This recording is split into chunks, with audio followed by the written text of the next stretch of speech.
Okay, so this video should hopefully be a little bit of a guide on some of the types of work, why work does not necessarily equal change in energy. I know, don't cut off the video now that I've said that. We know work equals change in energy as a formula. However, it's very, very often misused in this lesson.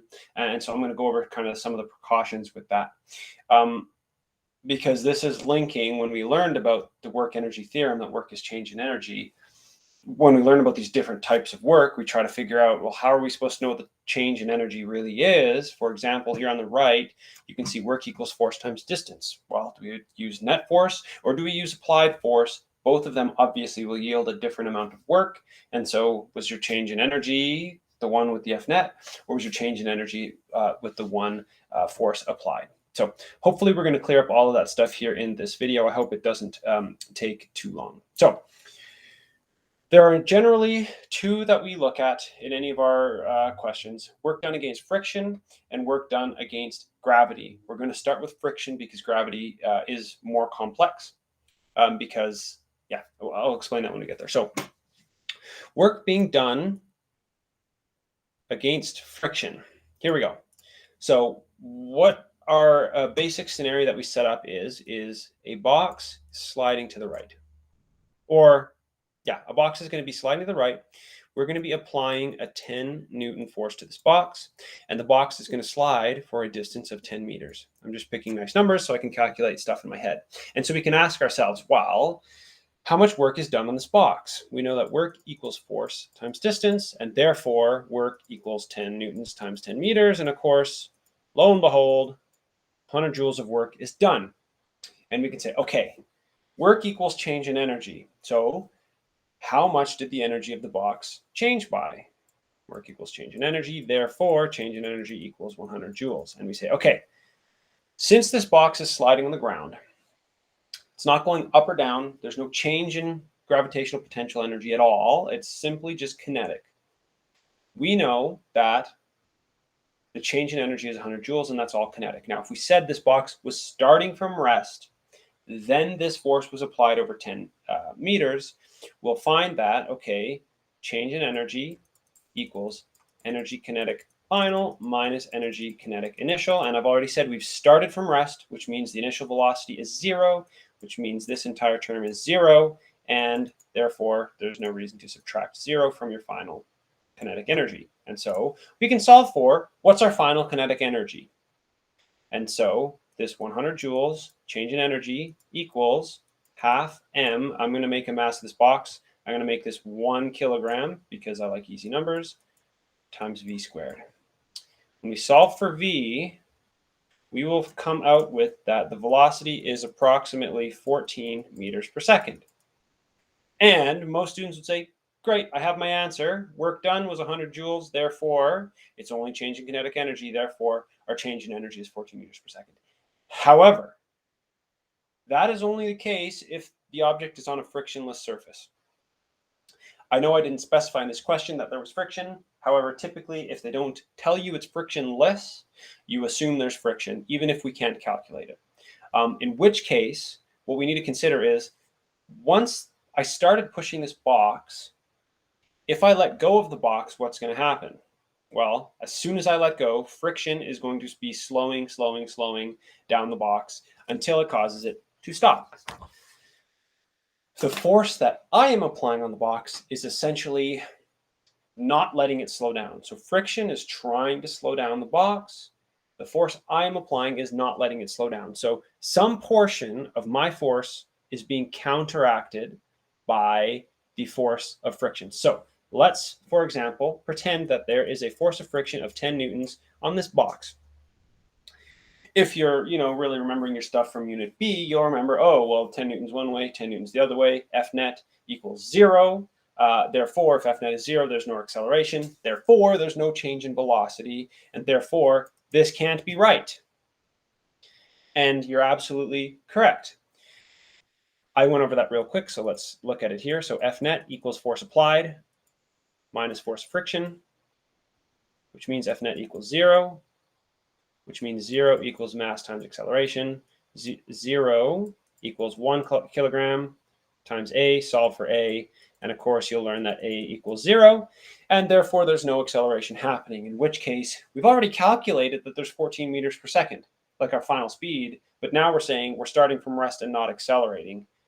Both of these things seem to not make sense.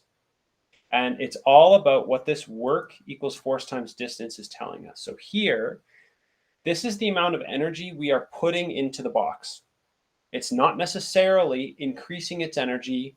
It's just 100 more joules than it would have had if we didn't put energy into this box. So what we can look at here is, let me just erase this to get a little bit more space. Let me erase that and that. Okay. So what we can look at is instead is, okay, by doing work equals force times distance, and by the way, right now I'm doing force is applied force. We're going to try something later when we do net force and see if this changes anything. I have done 100 joules of work. Well, the question is, friction is also applying a force on this box. So how much work is friction trying to do on this box? And of course, I'm going to put F there, work of friction equals its force, and we've said it's just going to be 10 newtons. Force times distance for 10 meters, and the work of friction is actually here 100 joules. And so hold on, this is a negative 100 joules because the force is in the negative direction. And so friction is trying to take out 100 joules of energy from our system, and we're actually adding 100 joules into the system. So the net of adding 100 joules from us and subtracting 100 joules from the from friction, the total change in energy is actually 0, which is why when we looked at, well, 10 newtons in one direction, 10 in the other, F net is 0, no acceleration, we're not speeding up. Our actual change in energy of the box isn't changing energy, but the work we are doing is basically counteracting the work that friction is doing. If we were applying more force than friction, F net, we would have an F net, we would be accelerating. The work we're doing is counteracting friction plus adding extra. But here, the work we are doing is simply this exact same amount of work that friction is doing on the box. So when we calculate work equals force times distance and call that number, 100 joules, the change in energy of the box, that's very misleading. Where basically it's a change in energy of what the box would have had if we didn't apply our force, because friction is slowing it down. We're adding, so we're changing the energy from what it would have been. Now, let's look at if I was going to, and this is where we're going to talk about, do we use F net or do we use force applied? Because here we just use force applied, and this answer is wrong because clearly we didn't change speeds. So let's try something else. I'll just write on the side here and then I'll end up erasing it when we talk about gravity. Okay, so if I wanted to now change force of friction to 8 newtons, so that hopefully, as we've already been talking about, you probably already see that there's going to be an F net, there's going to be some kind of acceleration. And we can ask ourselves, okay, what's going to be the final velocity of the box? So we tried it initially and our answer was wrong, because we just did work equals force times distance, got a value, and called it a day. Here's what we're going to do. Let me erase this. Actually, we're going to start again from the beginning. So if we do work equals force times distance, I'm doing 10 newtons over 10 meters. Again, I've done 100 joules of work. Great. Is this work done in speeding up the object? Is it done in preventing it from slowing down? Is this work only partially preventing it from slowing down, but friction is still stronger than us, so it's going to continue to slow down? We don't know. And again, if we were going to do the same thing as we did before and call this our change in energy and say, well, we're only changing kinetic energy, therefore this equals half mv squared, and this is our final velocity because we started from rest, velocity equals 14 meters per second. Well, of course, what we already talked about was this is wrong. This is still wrong because friction is acting. Our 100 joules that we're adding is counteracting some of friction, all of friction, or it's bigger than friction and we're actually adding extra energy above and beyond, speeding this thing up. So here's what we do. There's two ways we can go about this. The first one we're going to do is say, okay, well, if I have done 100 joules of work on the box, how much did friction do on the box? And friction did 8 newtons of force over 10 meters, 80 joules of work. And this is negative because it was in the negative direction. And so I added 100 joules of energy into the box. Friction removed 80 joules of energy from the box.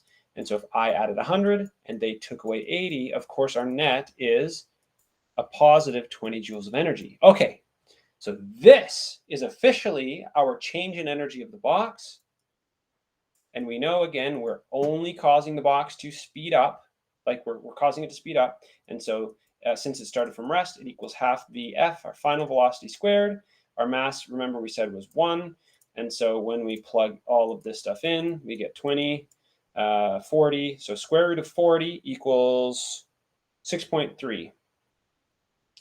So we're 6.3 meters per second. And of course, when we compare this to our original one, of course, those are different numbers because, as we said, the first way was wrong. So this is one way to look at calculating the actual change in energy of the box is how much energy did we put in and how much energy did friction take out. The sum of that is going to tell us our actual change in energy. And of course, in this case, it's only kinetic because we're not going up into the air or down. With work done against gravity, those are harder. But our actual final velocity is 6.3, and this is the correct answer. Now, there's one other way that we can look at doing this question, and we're hoping to get the same answer, 6.3. And so, like we had done, work equals force times distance, we did force applied.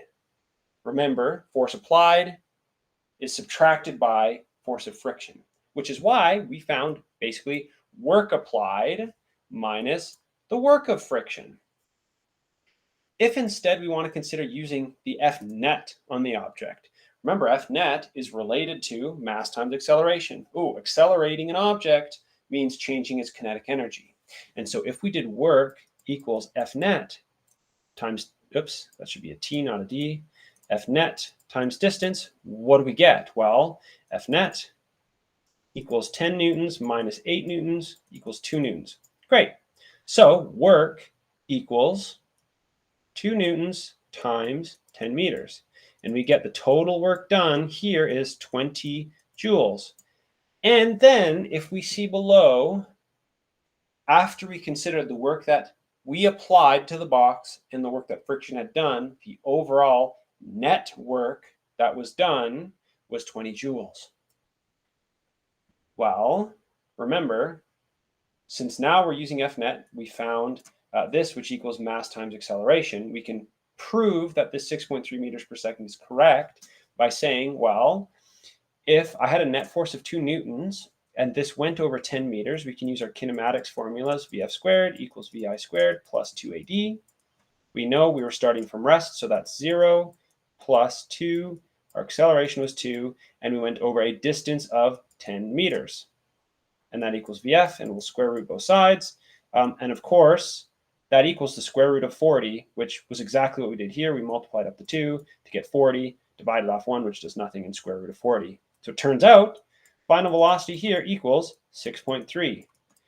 So by doing our calculating work applied, basically, subtracting work that friction took away, we found our net work and used that to find our final velocity.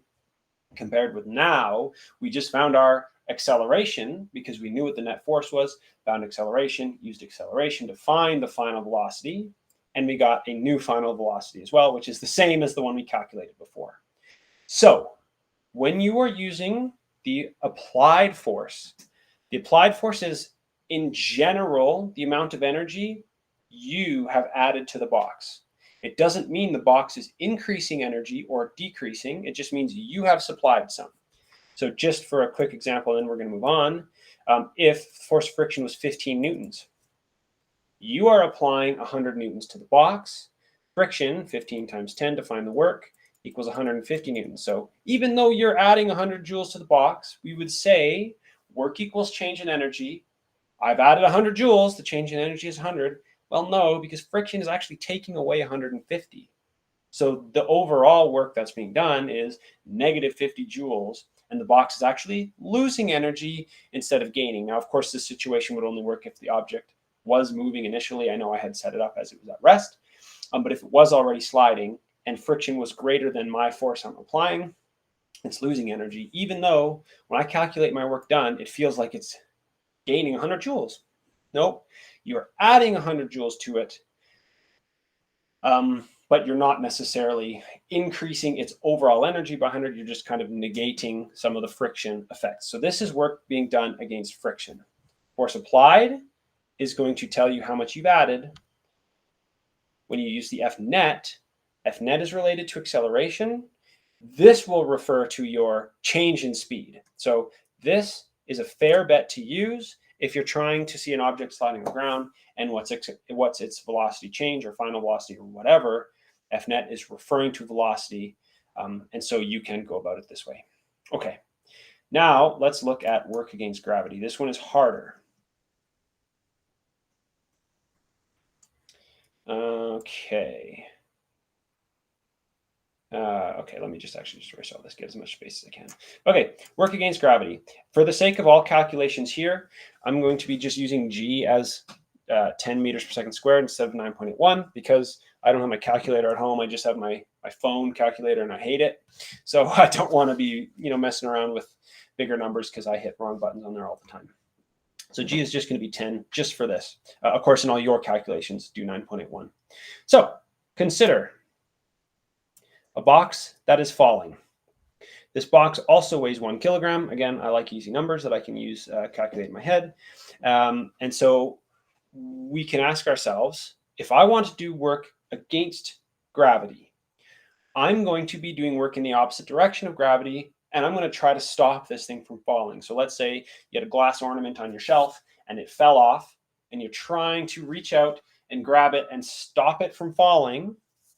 You're doing a force against gravity. Now imagine if somebody threw a heavy object at you and you were trying to catch it and you grabbed, oh my gosh, but it's heavy, and you actually couldn't stop it completely and it ended up hitting the ground. That may have happened to you before. That's just natural when the force of gravity on the object is greater than what you are able to apply to the object.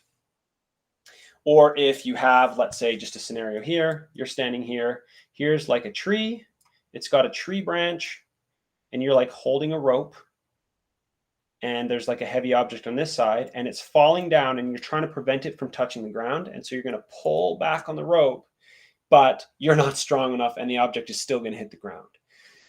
You are doing work on this object, but the object is still going to fall.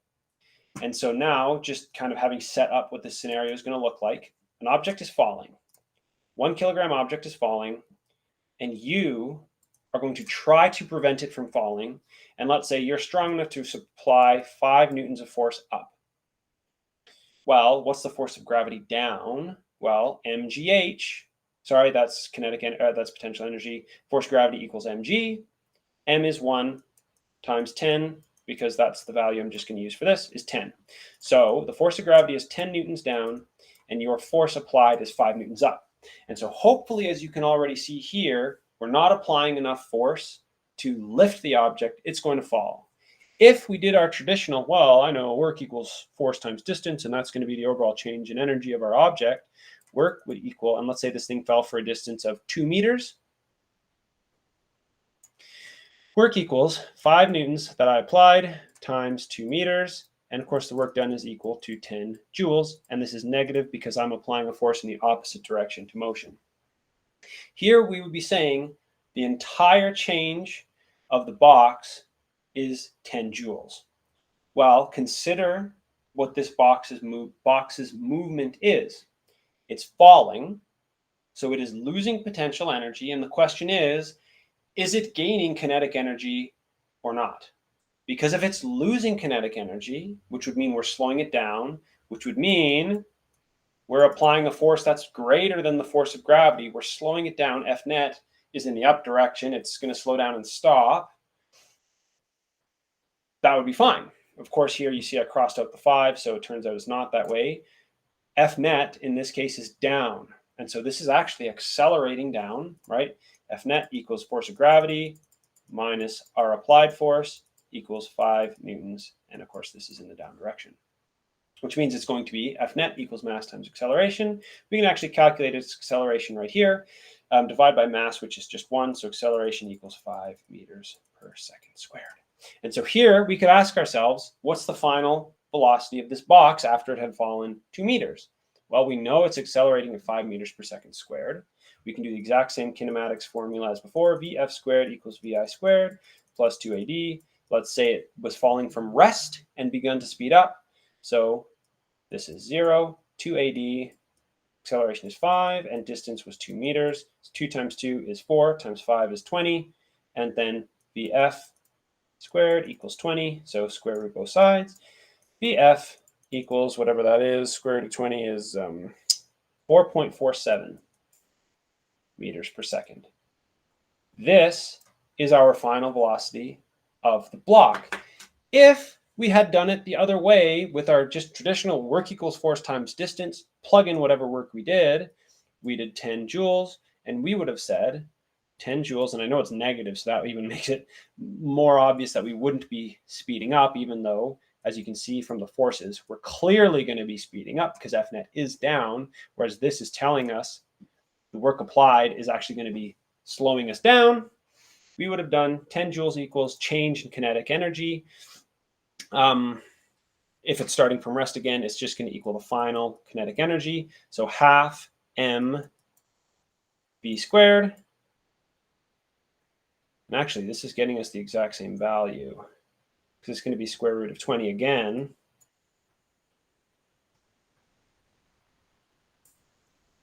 Which equals 4.47 meters per second. You can see here, now that I've even tripped myself up. Oh, right, okay. Whew. As you can tell, this is kind of a tricky, complicated situation. I'll explain. This worked out by chance. It shouldn't have. The reason it did is because I said I applied a 5 Newton force up. But remember that this is a negative sign. So technically, it would have been negative 10 joules. And of course, it would have meant we lost some amount of speed. Technically, and I should have chosen different numbers. This is my mistake. Actually, you know what? I'll explain why, and then we'll actually redo this quickly with different numbers. It's because the net force down is also 5 newtons, right? 10, we already found that.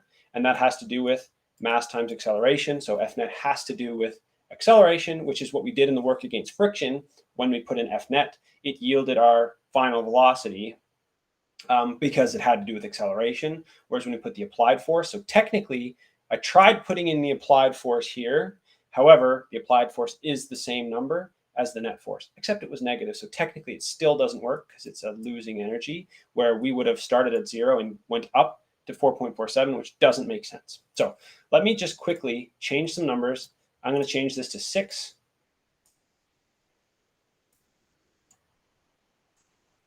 And I'm going to change this. Okay.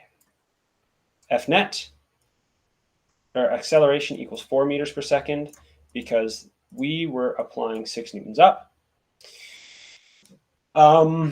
So 2 times A times D is going to be 2 times 2 is 4, times 4 is 16, square root of 16. Ah, there we go. Okay, I know that one in my head. 4 meters per second. Great. So this is what, if we had done it with the proper numbers in the first place, we would have gotten 4.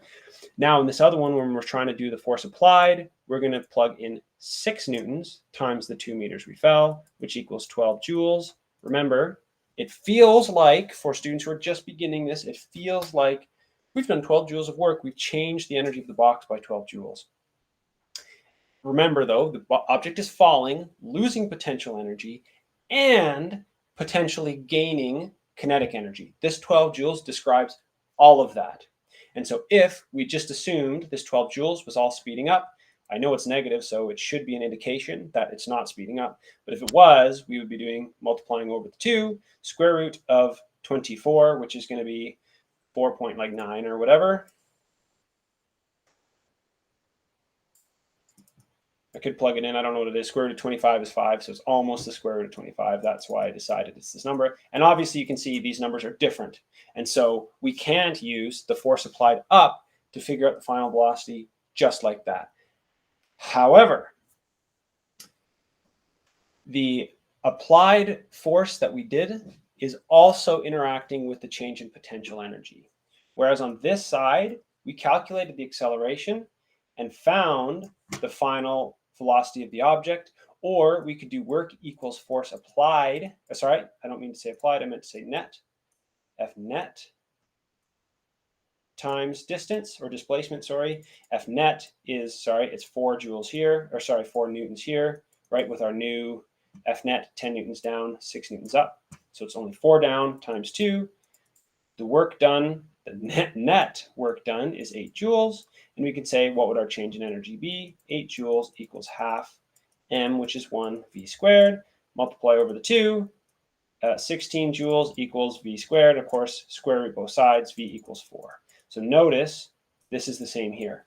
We found acceleration and went the kinematics way, or we went the work way, knowing that F net being applied in here has to do with the acceleration of an object. When you use F net, it has nothing to do with the potential energy change of an object, only to do with the acceleration of an object, which is only doing with the kinetic energy. And so both of these two ways on the right work for us finding the final velocity. If we were doing it the way on the left, it will work. It requires about the same amount of steps, but there are different steps here. We did negative 12 joules of work on this object. Now remember, this object is falling, and so let me erase this, which we said was already wrong. Okay. Equals negative 12 joules. Great. Remember, this object is falling. It's losing potential energy, but it's gaining kinetic energy. And so we'll ask, well, what's the final velocity? Remember, it started from no kinetic energy. And so our change in energy is going to be our change in kinetic plus our change in potential. Our initial kinetic was 0. So our change in kinetic is only our final kinetic energy, EKF.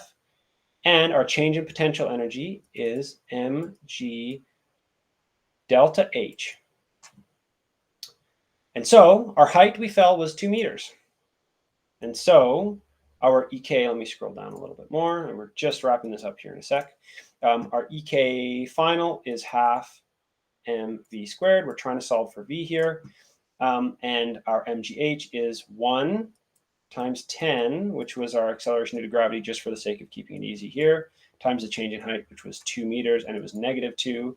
And so we get half times a mass of 1 v squared minus 20 equals negative 12. Add over the negative 12. Add over to both sides the negative 20. And so we get positive 8 equals half times 1 v squared, multiply over the 2. So you get 16 equals v squared, square root, and of course, v equals 4 meters per second. This is our final velocity. And lo and behold, look, oh my gosh, it's the same number as our other velocities we calculated the other way. All of this was a very grand and elaborate way to explain when you use the applied force. When you use the applied force times displacement, this is the total amount of energy you are adding into the box, which could include you speeding up the box. It could include you preventing it from slowing down, or it could include you trying to make it slow down more than it would have been, right? So in this situation with the box falling, if we didn't apply force, it would have ended up falling even faster. However, we took some of its energy out. So when we used force applied, this accounted for its change in height, losing potential, but gaining kinetic. And this negative 12 that we have here is basically how much kinetic energy it wasn't able to gain because of our force. right? If we didn't apply force, it would have ended up going faster. And so the work that we did against gravity here prevented it from speeding up as much. It still had the same change in height. And so that's why when you use the force applied, we had to do these extra steps here, considering, well, what are all the different kinds of energy that are changing? Where did we start? Where did we end? And all that. And then we ended up finally getting our final velocity, which came from knowing that the work we're applying is involved with kinetic and potential. Whereas the net force is always in the direction the object is moving. Oh, sorry. Whoa. I'll backtrack that. Pretend I didn't say that. The F net is always in relationship to its own acceleration. And so if we did work equals F net times displacement, that will always tell us what our acceleration was, basically. So it will tell us what our change in velocity is, because the F net doesn't have to do necessarily with the overall change in energy like our applied force did. It's just the change in kinetic energy. Work equals F net times displacement has to do with the change in kinetic energy. The work equals force applied, or regular force, times distance yields the overall change in energy, which has to do with how much energy did we put in versus how much energy was removed by something else. Okay. I know this feels like a fairly complicated video. If you have questions about this, please let me know. I'm happy to chat about this with you more one-on-one, and with any particular questions you're going over. If you're struggling with this, let me know. But definitely take care to analyze, should I be using the applied force here, or should I use the net force here? Net force is great for simply a change in kinetic energy. Easy peasy net force. If you know an object is falling and you want to know what its change in height is, or whatever, it's worth using your applied force, because a falling object could be speeding up. It could be at a constant velocity, right? If I applied 10 newtons up, it wouldn't be speeding up. Therefore, its only change in energy would be potential. Our net force is 0. If we did work equals F net times distance, it would be a 0 joule change in kinetic energy. So just pay close attention to when you're doing these kinds of questions. And again, please reach out if you feel like this is complicated. Chatting one-on-one will definitely, if you're feeling like this is confusing and you're not quite getting it, chatting one-on-one will definitely make it clearer. So please let me know.